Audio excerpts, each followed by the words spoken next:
when you think about the stock, stop cutting price, put some money into advertising, use that as another tool in your marketing toolkit to try to get more volume. Because I don't think by cutting the price of the Model Y from 50,000 to 48,000 is going to get you any more incremental volume.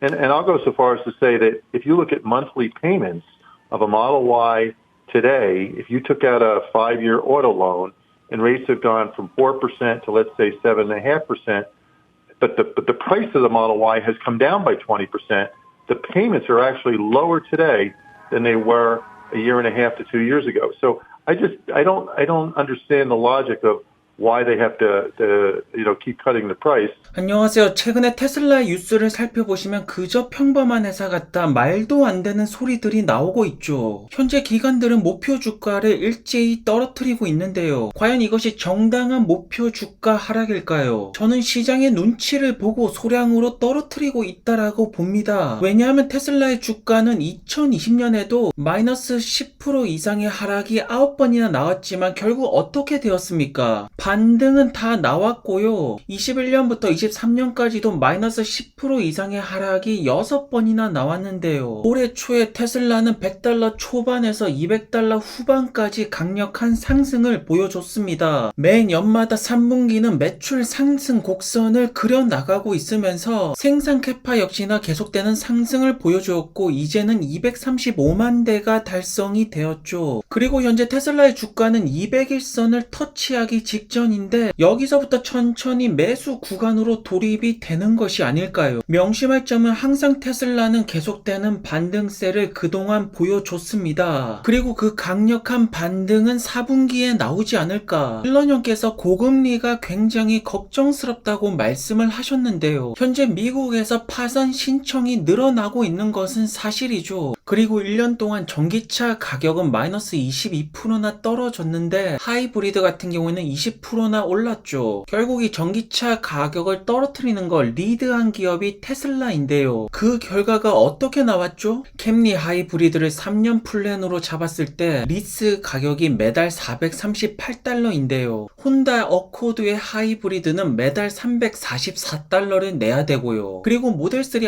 RWD는 계속되는 가격 인하 덕분에 매달 리스 가격을 $329까지 낮추었죠. 이제 테슬라의 모델3는 내연기관차랑 완벽하게 가격 부분에서 경쟁 구도를 만들 수가 있게 된 것입니다. 아직까지 테슬라 차량의 가격 변동성은 계속 진행되고 있는데 캐나다에서 모델 Y가 2000% 가격 인하가 다시 들어갔습니다. 하지만 미국에서 모델 X 플레드 같은 경우에는 $5,000 가격 인상이 되었는데요. 고가 차량 같은 경우에는 계속해서 높은 가격대를 유지하지 않을까. 그래서 많은 주주분들이 오히려 이렇게 계속되는 가격 인하를 보일 거면 FSD도 가격을 떨어뜨리면서 채택률을 높여가는 것이 낫지 않을까라는 의견들이 굉장히 많이 나오고 있습니다. 왜냐하면 소프트웨어는 계속해서 업데이트가 진행이 되고 있고 FSD도 결국에는 맛봐야 되는 것이 아닙니까? 그러려면 조금 더 대중적인 가격으로 떨어뜨리면서 채택률이 올라가는 시점부터 다시 가격 인상을 올리는 것이 좋지 않을까요? 그리고 일러님께서 사이버 트럭을 보고 우리가 무덤을 팠다라는 말씀을 하셨는데요. 그만큼 새로운 모델의 대량 생산을 이루어내는 것은 난이도가 정말로 극상이라는 뜻인데요. 하지만 100만 대 이상의 예약을 받았다라는 것은 엄청난 시장 기대치가 현재 부여가 되고 있다라는 뜻입니다. 일러님께서는 내년에 12만 5천 대로 보고 있고 월가에서는 9만 대로 보고 있는데요. 내년에 사이버 트럭에서도 월가의 예상치를 다시 한번 더 박살내지 않을까요? 그리고 기간 멕시코의 생산은 2025년으로 보는 것이 현재 정설이죠. 하지만 결국 게임 체인저가 되는 것은 사이버 트럭도 아니고 모델 Y도 아닙니다. FSD가 테슬라 밸류에이션에서 엄청나게도 많은 비중을 차지하지 않을까. 왜냐하면 테슬라는 하드웨어 기업이지만 FSD를 통해서 소프트웨어 마진을 얻을 수가 있기 때문에 테슬라가 빅테크 기업이 되는 길은 역시나 FSD FSD, 그만큼 AI에 더 많은 투자가 이루어져야 되지 않을까요? 그렇기 때문에 투자자분들이 주목해서 볼 점은 에너지 부분의 매출 상승이 40%, 서비스 부분의 매출 상승이 32%, 이것을 눈여겨봐야 되지 않겠습니까? 3분기 때 서비스 스토어는 새롭게 61개나 오픈이 되었네요. 그리고 테슬라의 슈퍼차저 네트워크로 토요타도 들어오게 되었는데요. 세계에서 가장 많은 자동차를 파는 토요타와 렉서스가 결국 테슬라에게 들어옵니다. 굉장히 자존심이 상하는 일이 아닐까요? 그리고 테슬라의 모델 3가 플레드 버전이 나오지 않을까 이런 말씀들이 나오는데요. 여기 보이시는 마크가 플레드 버전이랑 비슷하다라는 거겠죠. 테슬라 모델 3 퍼포먼스 버전도 나쁘지가 않을 것 같은데 모델 3의 새로운 버전은 유럽으로 빠르게 배송이 되고 있어요. 현재 말레이시아에서도 홍보를 하고 홍보팀들이 굉장히 빠르게 움직이고 있죠. 그러니까 테슬라 투자에 있어서 두려움을 느낄 이유도 없습니다. 마이너스 10%는 반등이 나올 것이고 현금을 30조나 보유하고 있는 굉장히 튼튼한 기업이고요. 그리고 GM에서 로보택시를 일본에서 출시하기 위해서 혼다랑 손을 잡았다라고 하는데요. 테슬라 역시나 FSD를 오픈으로 현재 내놓고 있고 라이센싱 사업을 준비하고 있죠. 그렇다면 다른 국가로 들어갈 때 파트너십 역시나 우리가 고려할 수 있지 않을까. 하지만 그 파트너십을 통해서 매출을 발생시키는 것은 테슬라가 먹게 될 것이고요. 그렇기 때문에 현재 테슬라가 폭락을 했지만 반등을 할 만한 호재와 뉴스와 재료들은 굉장히 많이 있습니다. No wonder that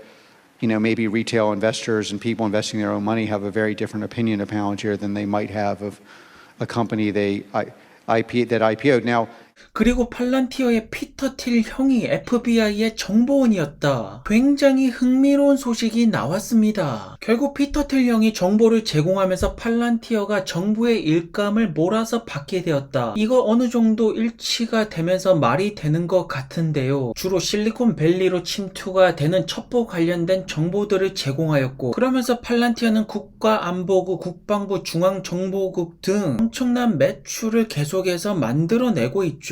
결국 피터 틸 형의 말씀처럼 미국 정부로부터 독점 계약을 계속해서 따내고 있는 것이 팔란티어인데요. 팔란티어가 미국 정부의 서비스 제공업자가 계속 된다라면 이거는 큰 그림으로 본다라면 팔란티어의 백이 미국 정부가 되는 것이죠. 즉 미국이 망하지 않으면 팔란티어도 망하지 않는다. 그 어떠한 백보다 가장 든든한 백이 아메리칸의 정부가 아니겠습니까? 그리고 현재 파운드리 같은 경우에도 고객들이 꾸준하게 상승을 하고 있죠. 현재 많은 기업들이 팔란티어를 조심스럽게 써보고 있는데요. 결국 여기서 결과가 좋다라면 더 큰 계약건으로 이어지지 않겠습니까? 그 중에서도 두각을 드러내는 것이 헬스케어 분야이고 미국 정부가 계속해서 팔란티어를 밀어준다라면 미국의 의료 쪽은 팔란티어가 독점적으로 가져가지 않을까. 역시나 피터 틸 형이 말씀하신 독점이 여기서 발휘가 되네요. 현재 팔란티어 같은 경우에는 매크로가 떨어지고 나스닥의 하방 압력이 굉장히 가해지지만 정말로 잘 버티고 있습니다. 그리고 이 버틸 수 있는 가장 큰 백은 미국 정부였네요. 굉장히 든든하죠. 그리고 루시드는 11월 달에 SUV 그래비티 출시가 된다라는 뉴스가 나왔는데요. 이거는 잘못된 뉴스죠. 출시가 아니라 공개입니다. 현재 많은 주주분들이 게임 체인저라고 불리는 그래비티, 확실하게 포르쉐를 먹여 살리는 것도 카이엔이고 세단보다는 SUV가 대세인 것이 북미 시장이죠. 그렇다면 세단이 잘 먹히는 중국 시장, 아시아 시장의 진출은 왜 이렇게 느린 것일까요? 현재 유럽 같은 경우에는 판매량이 정말로 저조한데 유럽보다는 중국 쪽으로 빨리 들어갔어야 되는 것이 맞는 선택이 아니었을까? 왜냐하면 여전히 아시아 사람들은 고급 세단을 꽤나 선호하지 않습니까? 그래서 많은 분들이 기다리셨던 그래비티 11월 16일 날 최초로 공개가 되는데요. 하지만 여기서 아쉬운 점이 발생을 합니다. 사우디아라비아 CNBC에서 내년 초에 생산에 들어간다라는 글이 올라왔었는데 원래 예정대로 내년 말에 생산이 시작될 것 같고 그렇다면 2025년부터 실적에 잡히게 되겠죠. 그렇다면 올해와 내년 같은 경우에는 루시드 에어로 계속되는 승부를 이어나가야 되는데요. 사실 에어와 그래비티 생산 부분은 그렇게 큰 걱정이 되지 않죠. 문제는 영업과 마케팅이 아닙니까? 그리고 전기차는 인프라도 굉장히 중요한데 있는데 홈차징 같은 경우에도 에너지 사업을 그렇게 열심히 한다라고 했는데 현재 몇 대가 팔렸는지 어느 정도 숫자는 가르쳐 줘야 되는 것이 아닐까요? 그게 바로 매너 플레이죠. 결국 투자자가 아닌 분들이 눈여겨보는 숫자는 루시드 에어의 주행거리, 마력, 제로백, 최고속도 등이 될 것인데 투자자분들이라면 이런 것들이 중요한 것이 아니라 매출, 판매 대수, 수익, 손실, 폭 이런 숫자들이 굉장히 중요합니다. 그리고 로이터에서 2023년 이노베이션 위너가 루시드 에어라고 말하죠. 그리고 비전 있는 리더 위너 역시나 피터 형이라고 말하는데 지금 웃고 있네요. 웃어?